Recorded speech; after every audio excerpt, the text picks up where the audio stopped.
पुण्यातील श्रमिक पत्रकार संघ येथे बहुउद्देशीय कामगार संघटना महाराष्ट्र राज्य यांच्या वतीने पत्रकार परिषद घेण्यात आली।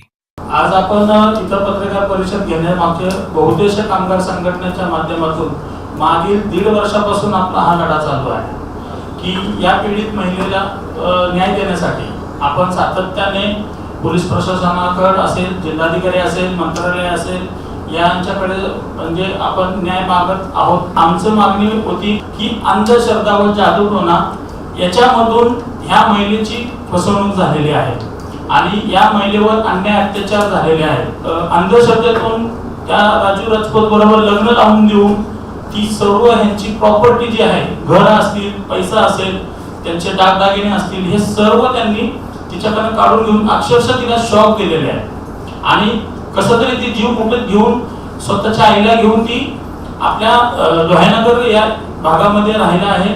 17/7/2026 काल त्यांच्यावरती 420, 323, 504, 506 व 34 महाराष्ट्र नरबळी आणि इतर अमानुष, अनिष्ट व अघोरी प्रथा व जादूटोणा यांना प्रतिबंधित करण्याकरता त्यांच्यावर अधिनियमांतर्गत 2013-3 नुसार त्यांच्यावरती काल गुन्हा दाखल झाला। आमची मागणी पोलीस प्रशासनाला एवढीच आहे की त्या आरोपी हे सगळं नरधाम आहेत आणि यामध्ये आरोपी आहेत 20 जण।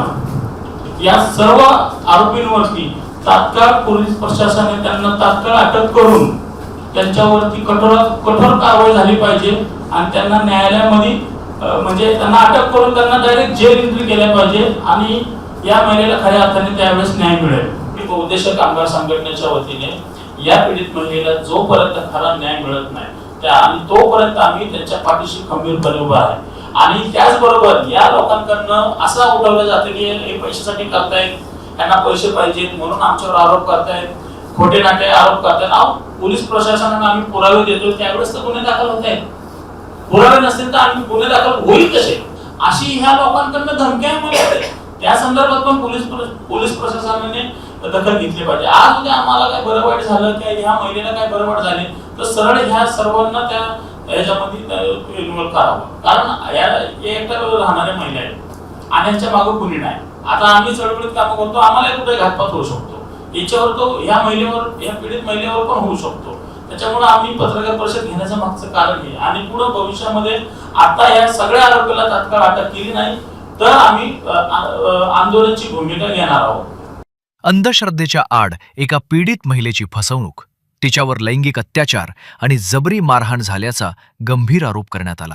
माझ्यावर शॉक दिल्यानंतर गॅंग रेप झाल्यानंतर व्हिडिओ काढले आणि व्हिडिओ काढले तर 6 जण आणि ते व्हिडिओ काढले गेले तर तापकिराच्या पोरांचं डिपार्टमेंटनी नावच टाकलं नाही। तर मी त्याला 3दा सांगते की या ते तापकिराची पोरं व्हिडिओ मध्ये तर तुम्ही घ्या आणि ते व्हिडिओ पण असे की पूर्ण म्हणजे ओपन मध्येच आहे।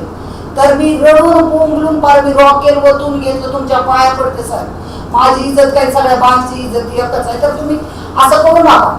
मला जर तुम्ही न्याय दिला तर दुसऱ्या मुली वाचतील की हे रॅकेट आहे, मग ते कशासाठी वापरलं जातं ते बघा। आपण माऊलीच्या दारात जातो, पालखीला जातो, देवाच्या आळंदे म्हणून जातो, पण तिथं हा प्रकार काय चालतोय ते बघा।